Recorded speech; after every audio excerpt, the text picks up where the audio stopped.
Let's talk about now switching subjects here. How did you select the agency that you're partnered with?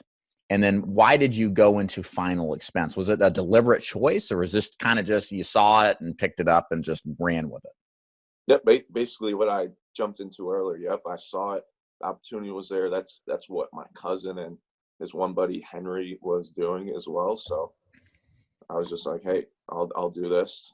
I'll do what you guys are doing. I I might say, yeah, jump the bandwagon, but hey, it worked out great for me. I'm at where I'm at because of the things that I've done in my life, the people that I reached out to. I'm where I'm at because of what I've done. And that's the most important thing to look at.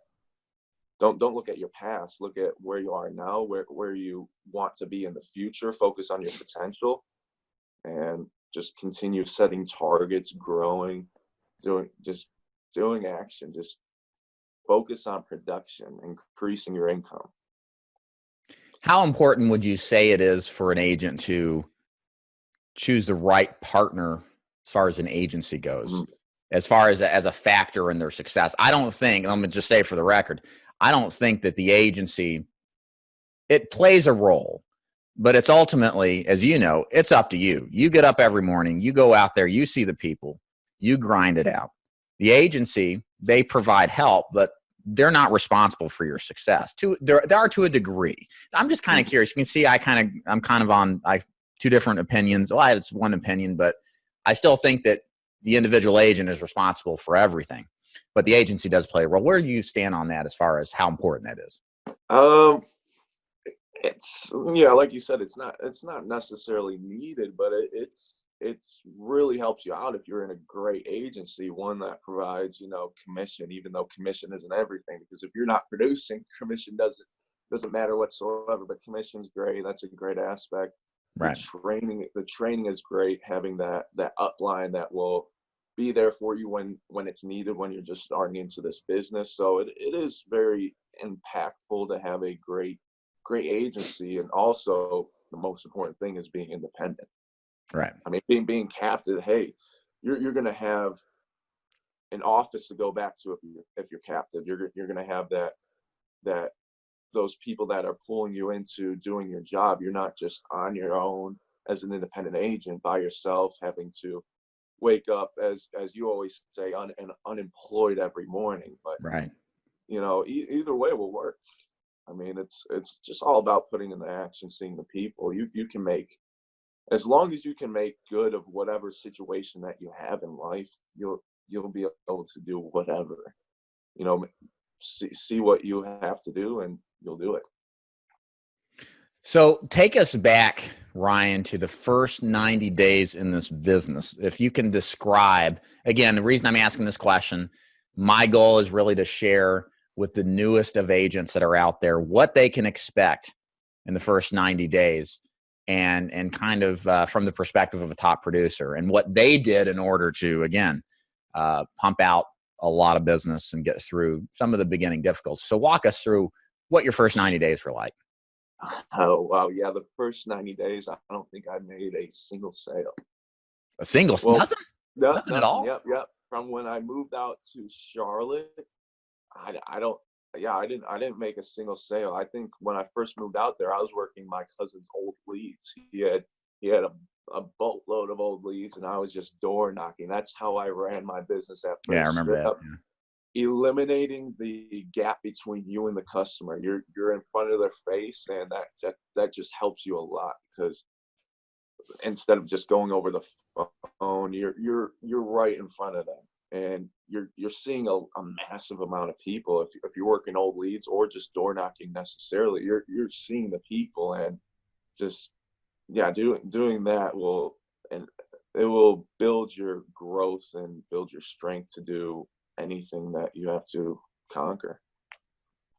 Did you feel like quitting? I mean, come on. It's 90 Yeah, days, no sale. You got to have felt the need to quit. I mean, you weren't getting anywhere. it was tough, but I just kept telling myself, like, stick in this, just keep keep going through the learning curve, as people say. And once I was through that learning curve, and I think the main thing that probably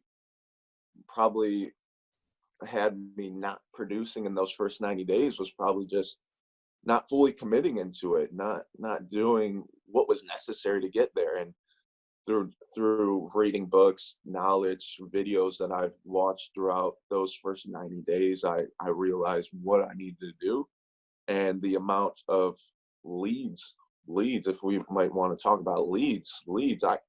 I was trying to get you probably remember, Dave, I was trying to get like 10 leads a week. I was crazy. I I was remember. nuts. Yeah. Yeah. And that's not gonna do you any good. That's gonna do you no good whatsoever. You need to start at least like 15, 20. Put the money up front. Hey, no matter how much money you put into this, even if you don't think you're gonna succeed, it's worth the shot. You're never gonna know what you can get out of doing something if you don't fully commit. 110%. That's bottom line. Ain't nobody here can guarantee you're going to be successful, but I can tell you this: you might as well go out in a blaze of glory, Yeah. because you don't want to look back and say, "Well, damn, I should have got fresh leads. I shouldn't have worked these age leads." You don't want regrets. You want to go out and feel like you've done everything possible to succeed. So if you're going to fail, that's fine. There's nothing wrong with failure. It's how we all learn, but do it the right way, at least, right? Which is Yeah. the thing I want to follow up with. And again, so far, this is a great interview. I love it. My question for you is, what, again, kind of like the pivot or turning point, what caused you to go from no sales in the first 90 days to writing 10,000 a week, 30,000 a month? What steps did you do to turn it around that dramatically? I started, 1, getting more leads. 2, started seeing more people. 3, started putting in more time. Well, actually, this month of April is when I just started maximizing my amount of leads. Like the start of 2019, actually, I jumped into 40 leads a week. When I was out in Charlotte before I moved back here to Cleveland, Ohio, I was only getting 20 leads a week.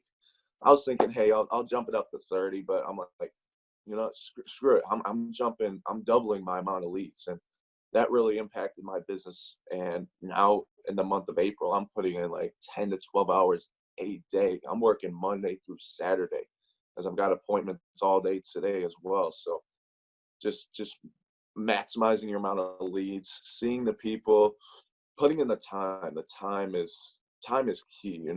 When you're in the field, you're only focused on seeing the people. Don't do other things when you're in the field. Just see the people, and set targets as well. Have daily, weekly, monthly, even yearly targets that keep yourself accountable to reaching those targets. And once you reach a daily target or a weekly or a monthly target, raise that target even more. Keep you laser focused on continual growth, and you'll just continue to exceed the level that you thought you could ever get to. How did you feel when, you talked just a second ago, taking the plunge, you went from 10 to 20 to 40.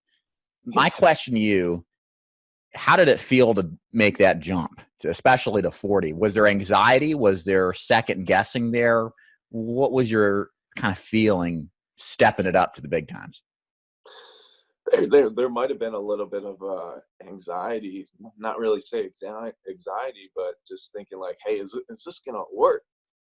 Oh, I'm moving to Cleveland. Is this market good? Do I know if I'm gonna be able to succeed? You direct mail leads, you got to put in four weeks of payments into the direct mail before you even start seeing leads. So you're putting all that money up front, and then who knows if it's gonna work? But don't think about all the problems that could come, because that will fear you away from jumping into anything. If you think about, oh, what's going to happen if I do this, what's going to come about if I do such and such, don't think about that. Think about what could happen if I do it, the positive aspect of what can happen if I do it, not the negative aspect. Because if you think about the fear of what could happen if I do this, the negative part, like, you're just not going to do it, plain and simple. One thing I've learned in life, Gary Vaynerchuk talks about this a lot. What you don't want in life is regret, right? Nope. A lot of us, again, I believe this truly. There's endless and boundless opportunities to be successful in life. And there's certain times of your life where opportunities will present itself if you have the mindset of recognizing them and taking advantage of it and taking action on it. And I guess what I'm saying is what I fear the most, especially people who watch this. And I talk to agents who, Ryan, I've talked to for years, and they sit on the fence and don't do anything. They're aggressively getting ready to sell. They talk about it, they think about it, but they never do the first thing. And it really bothers me because we've got one life to live, you know, and you have opportunities, if you're not happy with the circumstances in your life, to do something about it. Every single person does. Everybody has adversity. Yeah, some more than others, but that's what makes us stronger. And I think we have to, again, recognizing the mortality we all have, I think we can't let opportunities slip us by. So I'm not really asking you a question, but I think you bring up a good thing. It's just, guys, you know, Ryan's a young guy. He had no experience in sales. All he had was a will that was stronger than many of yours. And there's no excuse that you have that you can't go do what Ryan did. Look, that's, and the shame is if you don't take opportunities knowing that all of this is what I've said is true. Hey guys, are you looking around for a final expense opportunity and all of them seem kind of scammy or wishy-washy? Do you feel like you don't want to go to Kool-Aid drinking rah-rah events or waste your time in endless morning conference calls, and you just want to go out and sell and produce and not have to recruit the whole world who has a pulse? If that's you, then I want you to go to my website to learn more about how my program works to help those of you agents out there, new or experienced, become top producers, not recruiters, producers, selling final expense, and how I've helped tons of agents do exactly what you're looking for. I help agents across the country sell final expense. It has been a focal point in my career for many years, and I am dedicated now at this point in my life to those agents out there who believe mastery of final expense is important and want to work with someone who has the street cred and experience selling final expense. So here's how you learn more about how my program works. Go to davidduford.com, click the button at the top that says Join Dave's Agency, and there you'll see all sorts of content that will describe to you how my final expense program works and give you the opportunity to figure out if what I do makes sense for you. So check that out, davidduford.com. Go to the button that says Join Dave's Agency to learn more. Thanks for watching. See ya.